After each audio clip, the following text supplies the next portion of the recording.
Hello दोस्तों, स्वागत है आपका आज के एक नए वीडियो में जिसका टॉपिक होने वाला है कि जब भी आप इंजीनियरिंग के अंदर कॉलेज सिलेक्ट करने जाओ तो कौन कौन से पॉइंट्स इंपॉर्टेंट रहेंगे और कौन से पॉइंट्स पे सबसे ज्यादा फोकस करना रहता है। सो आज का वीडियो कंप्लीटली इसके ऊपर होने वाला है कि आप किस तरह से अपनी इंजीनियरिंग की कॉलेज की सिलेक्शन कर पाओगे। ठीक है, so without wasting any time let's begin. अब यहाँ पे सबसे पहले मैं एक प्लेलिस्ट बना रहा हूँ जिसका नाम है एडमिशन 2022। इसकी लिंक आप ऊपर आई बटन में से भी देख सकते हो और नीचे डिस्क्रिप्शन में भी आपको मिल जाएगी। तो इसके अंदर एडमिशन जितने भी स्टूडेंट्स का एडमिशन 2022 बैच के लिए होने वाले हैं उसके रिगार्डिंग सारे वीडियोस है। ऑलरेडी 2-3 वीडियोस मैंने अपलोड कर भी दिए, तो ये प्लेलिस्ट एक बार जरूर से देख लेना। अब बात करते हैं कि सबसे पहला पॉइंट, जब भी आप कोई कॉलेज सेलेक्ट करने जाओ ना तो सबसे पहले आपको देखना चाहिए प्लेसमेंट। अगर आपका अल्टीमेट गोल आपको 4 साल के बाद, अभी से आप ऐसा सोच रहे हैं कि मैं इंजीनियरिंग जैसे ही खत्म हो जाए उसके बाद मैं जॉब करने लगूं, तो आपके लिए सबसे इंपॉर्टेंट पॉइंट रहने वाला है प्लेसमेंट। अब प्लेसमेंट में आपको क्या देखना है, तो देखिए सबसे पहले आप 2022 के लिए आप एडमिशन लेने वाले हो तो आपको 2021 के प्लेसमेंट का डेटा देखना होगा। इससे होगा क्या, देखिए 2020 और 21 में जैसे ही पैंडेमिक ने हिट किया तो उसके बाद किस तरह से कॉलेज में प्लेसमेंट रहा है, तो ये सबसे इम्पोर्टेंट रहेगा कि जैसे ही पैंडेमिक खत्म हो गया उसके बाद भी प्लेसमेंट अच्छा रहा या फिर उसमें कोई इफेक्ट आई। तो ये आपको सबसे पहले देखना है कि लास्ट ईयर कितना प्लेसमेंट रहा है। उसके बाद आपको देखना है कि ओवरऑल प्लेसमेंट क्या है, यानी कि जब से कॉलेज स्टार्ट हुई है तब से लेके आज तक का प्लेसमेंट का डेटा कितना है। उसके बाद हाईएस्ट कितना रहा है, लोएस्ट कितना रहा है। तो ये सबसे पहली 4 थिंग्स है कि जो आपको सबसे पहले देखनी चाहिए। तो उसके बाद आपको प्लेसमेंट में देखना चाहिए कि किस तरह की कंपनीज आती है, यानी कि मल्टीनेशनल लेवल की कंपनी आती है। मल्टीनेशनल यानी कि जो हर एक दुनिया के देश के हर एक कोने में मौजूद हो, यानी कि एक्सेंचर आप ले सकते हो, टीसीएस ले सकते हो। उसके बाद काफी सारी कंपनीज है कि जो आपको काफी सारी फॉरेन में भी उसकी ब्रांच मिल जाएगी। तो इस तरह की फॉरेन की कंपनीज आती है, एमएनसीज आती है, लोकल लेवल की कंपनीज आती है। तो कौन से लेवल की कंपनीज आती है ये भी आपको कंसिडर करना चाहिए। उसके बाद आपको डबल चेक करना चाहिए, वेरीफाई करना चाहिए। अब हाँ, यहाँ पे मैं आपको यहाँ पे इसलिए ऐसा बोल रहा हूँ क्योंकि होता क्या है कि मान लीजिए कि 2016 में कोई ए नाम की कंपनी आई और ये कंपनी ने कोई भी कॉलेज के स्टूडेंट्स को 12 लाख का पैकेज ऑफर किया। तो कॉलेज की वेबसाइट पे ऊपर ही बड़े बड़े अक्षरों में आपको आ जाएगा कि 12 लाख का प्लेसमेंट मिलता है, बट ये कितनी बार रहा है, एक बार मिला, 2 बार मिला, बट इससे क्या, ये तो सिर्फ एक स्टूडेंट्स को ही मिला है। तो आपको डबल वेरीफाई इसलिए करना है कि जो भी वेबसाइट पे आपको इंफॉर्मेशन दी है वो क्या सच में है। बट ये हर बार करने की जरूरत नहीं है। अगर आपको ऐसा लगता है कि इतना बड़ा बड़ा प्लेसमेंट क्या सच में होता है, तो फिर आप क्या कर सकते हो कि जब भी स्टूडेंट्स का नाम मिले ना तो आप उसको इंस्टाग्राम पे पूछ सकते हो या फिर लिंक्डइन में पूछ सकते हो। बट ये सिर्फ एक ऑप्शनल पॉइंट है, ठीक है। कभी कभी इसमें धोखा खा जाते हैं, इसीलिए मैंने सोचा कि क्यों ना लिख दूं।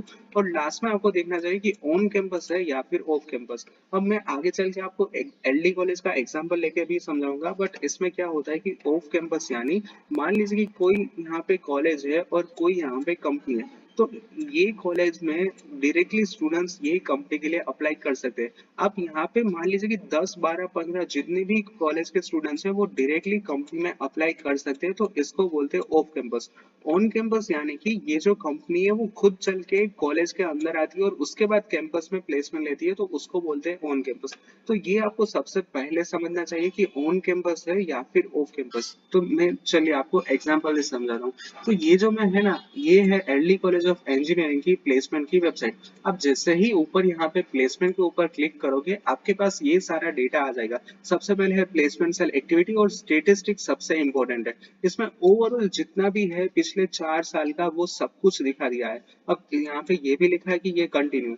तो देखिए टोटल कितने स्टूडेंट ऑलरेडी प्लेस्ड हो चुके हैं, 2452। कब से, 2018 से लेके 21 तक। और कितनी कंपनियां आ चुकी है, 437।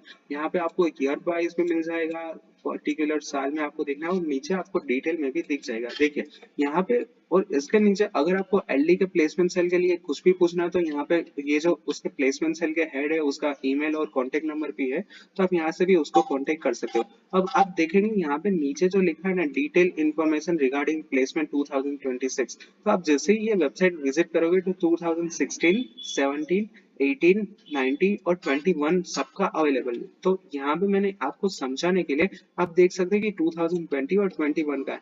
यहाँ पे सारे के सारे स्टूडेंट्स का आपको नाम लिस्टेड होंगे। आप जो भी किसी को कुछ भी पूछना चाहो तो आप लिंक्डइन या फिर इंस्टाग्राम पे डेफिनेटली पूछ सकते हो।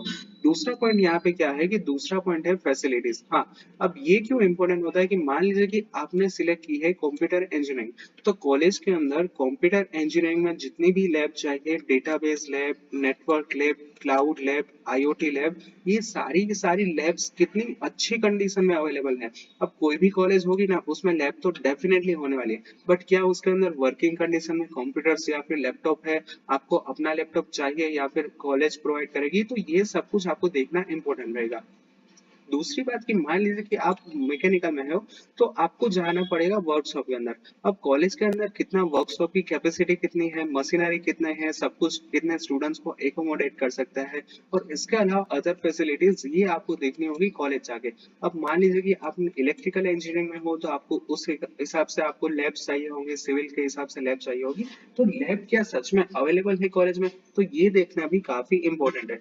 तीसरा पॉइंट है फैकल्टीज। अब फैकल्टीज के ऊपर मैं इतना फोकस क्यों कर रहा हूँ, तो देखिए, आपको 4 साल इंजीनियरिंग में फैकल्टीज ही पढ़ाने आएंगी, और वो भी आपको उसका भी एजुकेशन चेक करना होगा। यानी कि आप जब भी कोई कॉलेज सेलेक्ट करें, तो उसकी वेबसाइट पे डेफिनेटली एक बार फैकल्टी सेक्शन जरूर से विजिट करना। उसका एजुकेशन किस लेवल का है, पीएचडी क्या है, मास्टर्स क्या है। तो देखिए, मैं फिर से आपको एग्जांपल दे दूं कि जैसे ही आप एलडी के इंजीनियरिंग के वेबसाइट मतलब कॉलेज के वेबसाइट के ऊपर आओगे, तो यहाँ पे आपको डिपार्टमेंट जैसे ही क्लिक करोगे, तो यहाँ पे आपको लेफ्ट हैंड साइड में मिल जाएगा फैकल्टी डिटेल। अब मैंने यहाँ पे कंप्यूटर इंजीनियरिंग सिलेक्ट किया है, तो सारा का सारा फैकल्टी डिटेल आएगा जो कंप्यूटर के है प्रोफेसर उसके। अब जैसे ही आप फैकल्टी डिटेल पे क्लिक करोगे, आप ये पेज पे रीडायरेक्ट हो जाओगे। सबसे पहले होंगे head of department, associate professor, और नीचे होंगे असिस्टेंट प्रोफेसर। अब आप जिसको भी क्वेरी हो, मतलब कुछ भी पूछना हो, तो आप डायरेक्टली उनसे कांटेक्ट कर सकते हो। तो देखिए, मैंने एचओडी का ही पेज खोला है, तो ये है doctor Sanjay Shah, computer department के एचओडी है। यहाँ पे उसका ईमेल आईडी भी मिल जाएगा, और नीचे पूरा का पूरा प्रोफेसर का इंफॉर्मेशन होगा। तो ये भी आपको एक बार देखना जरूर से इम्पोर्टेंट होगा। उसका एक्सपीरियंस क्या है, कौन सा फील्ड में एक्सपीरियंस है, उसके बाद एजुकेशन है, पीएचडी किया है, एमई किया है, बीई किया है, और लास्ट में होता है पेपर पब्लिकेशन, यानी कि कितने रिसर्च पेपर पब्लिश किए, ये भी इम्पोर्टेंट रहेगा। तो आप एक बार ये भी जरूर से देखना कि फैकल्टीज की एजुकेशन क्वालिफिकेशन क्या है। नेक्स्ट पॉइंट है इनोवेशन एंड स्टार्टअप। अब हर एक कॉलेज में आजकल ये स्टार्टअप सेल अवेलेबल होने लगा है, तो आप जो भी कॉलेज सिलेक्ट करें, तो उसमें देखना कि स्टार्टअप सेल अवेलेबल है कि नहीं, और प्रीवियस स्टार्टअप कितने हुए। यानी कि आपके जो सीनियर्स हैं, जो ऑलरेडी इंजीनियरिंग में पढ़ाई कर रहे हैं, उन लोगों ने स्टार्टअप स्टार्ट किया है कि नहीं, वो आज कौन से लेवल पे है। तो ये भी एक पॉइंट काफी इंपॉर्टेंट है। अगर कॉलेज के अंदर स्टार्टअप है, तो आपको डेफिनेटली आइडिया आ जाएगा कि हाँ, ये कॉलेज अच्छी है और इसमें एडमिशन लेने जैसा है। तो आप ये भी पॉइंट कंसिडर कर सकते हो कि स्टार्टअप के नंबर ऑफ स्टार्टअप कितने हैं। नेक्स्ट पॉइंट है लाइब्रेरी। अब देखिए, होगा क्या, जब भी आप 4 साल इंजीनियरिंग पढ़ोगे, तो आपके पास काफी सारे सब्जेक्ट के अंदर रेफरेंस बुक लेने की जरूरत होगी। अब एक रेफरेंस बुक अराउंड 1,000 से लेके 2,000 की आती है। तो ये सारा का सारा आपकी लाइब्रेरी में बुक्स अवेलेबल है कि नहीं, ये आपको देखना इंपॉर्टेंट रहेगा। अब आप ये कैसे फाइंड कर सकते हो, ये भी आपको इन्फॉर्मेशन वेबसाइट में मिल जाएगी, तो ये भी आपको काफी अच्छी बात रहेगी। तो लाइब्रेरी का पॉइंट भी काफी इंपॉर्टेंट है। अदरवाइज होगा क्या कि अगर कॉलेज के अंदर अच्छी लाइब्रेरी नहीं होगी, तो फिर आपको सारा का सारा खर्चा जो दूसरी स्टेशनरीज होती है, वहां से आपको रेफरेंस बुक परचेस करनी होगी। नेक्स्ट पॉइंट है क्रॉस वेरिफिकेशन। हाँ, अब ये सबसे इम्पोर्टेंट पॉइंट है, यहाँ पे मैं इसको स्टार मार्क देना चाहता हूँ, क्योंकि जैसे ही मैंने इससे पहले भी एग्जांपल दिया था, होता क्या है, वेबसाइट पे ऊपर तो काफी बड़ी बड़ी बातें लिखी होती है कि हमारे यहाँ इतनी कंपनीज आती है, इतने का प्लेसमेंट होता है, 12 से लेकर 16 लाख का प्लेसमेंट भी हुआ है। बट यार, क्या ये सच में हुआ है? अगर हुआ है, तो कौन से साल में हुआ है? अगर वो पुराना डेटा है, तो फिर इसका क्या मतलब? तो इसीलिए मैं यहाँ पे आपको एक सजेशन देना चाहता हूँ कि जब भी आप कोई कॉलेज सिलेक्ट करें, तो उसमें क्या करना है कि आपको जो भी वो कॉलेज में स्टूडेंट स्टडी कर रहा होगा, उसके पास से उसका जो फीडबैक है वो लेना होगा। Ask students who is currently study in college. यानी कि सबसे पहले पॉइंट से मैं ये कहना चाहता हूँ कि जब भी कोई कॉलेज सिलेक्ट करो, तो वहां पे जाके डायरेक्टली जो स्टूडेंट्स उसमें पढ़ाई कर रहा होगा, उसके पास से आपको फीडबैक लेना होगा। समटाइम्स क्या होगा कि आपको रियलिटी डिफरेंट लगेगी, और वेबसाइट पे जो इंफॉर्मेशन होगा वो भी डिफरेंट लगेगा। सो एक बार क्रॉस वेरिफिकेशन काफी ज्यादा इंपॉर्टेंट रहेगा, क्योंकि ये हर साल होता ही है। जो भी टायर 2 की कॉलेज होती है, मैं बड़ी बड़ी कॉलेज की बात यहाँ पे नहीं कर रहा हूँ। जो टायर 2 और टायर 3 लेवल की कॉलेज होती है उसमें आपको काफी डिफरेंस मिलेगा, जो रियलिटी होती है उसमें और जो वेबसाइट पे इंफॉर्मेशन होती है उसमें। सो एक बार क्रॉस वेरिफिकेशन जरूर से करना। Next thing, infrastructure. इंफ्रास्ट्रक्चर में यहाँ पे क्या कहना चाहता हूँ कि आपने मान लीजिए कि आपको सिलेक्ट करी है विश्वकर्मा गवर्नमेंट इंजीनियरिंग कॉलेज, तो आप जब भी चॉइस फिलिंग करें उससे पहले एक बार कॉलेज में जाकर जरूर से विजिट करना कि इंफ्रास्ट्रक्चर कैसा है, उसके अंदर लैब की सिचुएशन कैसी है, ओवरऑल इंफ्रास्ट्रक्चर क्या है, इसके अलावा कौन कौन सी फैसिलिटीज है, तो ये भी एक बार जरूर से चेक कर लेना। नेक्स्ट पॉइंट है वो ऑप्शनल है, वो है hostel and canteen.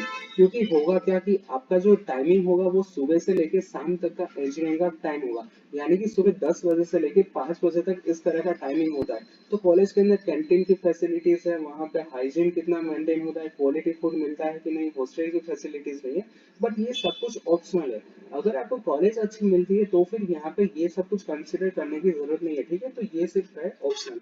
Next point है फीस एंड स्कॉलरशिप। अब जब भी आप टायर 2 और टायर 3 लेवल की कॉलेज की बात करोगे तो इसमें फीस की कंपैरिजन काफी इंपॉर्टेंट रहेगी। अगर मैं राजकोट की एग्जांपल लूं तो यहाँ पे दर्शन, वीवीपी, मारवाड़ी, इसके अलावा काफी सारी एक लेवल की कॉलेजेस है, तो आप जरूर से फीस में कंपैरिजन करें। और हाँ, कॉलेज अपनी साइड से कोई स्कॉलरशिप ऑफर करता है कि नहीं ये भी एक बार जरूर से देखना। तो इससे क्या होगा कि आपका जो फाइनेंशियल होगा उसमें आपकी जो फाइनेंशियल कंडीशन होगी उसमें काफी आपको राहत मिलेगी, अगर आपको कॉलेज सामने से कोई स्कॉलरशिप प्रोवाइड करता है तो। और नेक्स्ट थिंग, लास्ट में वीडियो यहाँ पे समाप्त कर रहा हूँ, इससे पहले एक ही बात बताना चाहता हूँ कि फर्स्ट प्रायोरिटी आपको देखनी है प्लेसमेंट अच्छा है कि नहीं, फैकल्टीज का क्वालिफिकेशन अच्छा है कि नहीं, लैब की सिचुएशन अच्छी है कि नहीं, स्टार्टअप सेल है कि नहीं, और लाइब्रेरी, ये पांचों की पांचों प्रायोरिटी पे है, यानी कि इतनी बात तो होनी ही चाहिए। अगर इसमें से कुछ भी मिसिंग हो तो आप डेफिनेटली वो कॉलेज को स्किप कर सकते हो, आप उसमें एडमिशन मत लेना, ये मेरी साइड से रिक्वेस्ट होगी। बट इतना तो प्रायोरिटी में होना ही चाहिए, बाकी सब कुछ ऑप्शनल है, ठीक है। तो ये मैंने पूरा का पूरा वीडियो का एक समरी आपको बता दिया है, ठीक है। So that's it for today's video. अगर आपको वीडियो इन्फॉर्मेटिव लगा हो then please press the like button. If you are in doubt then ask me in the comment section, and if you new to my channel then subscribe my channel and press the bell icon for the latest notification. Thank you.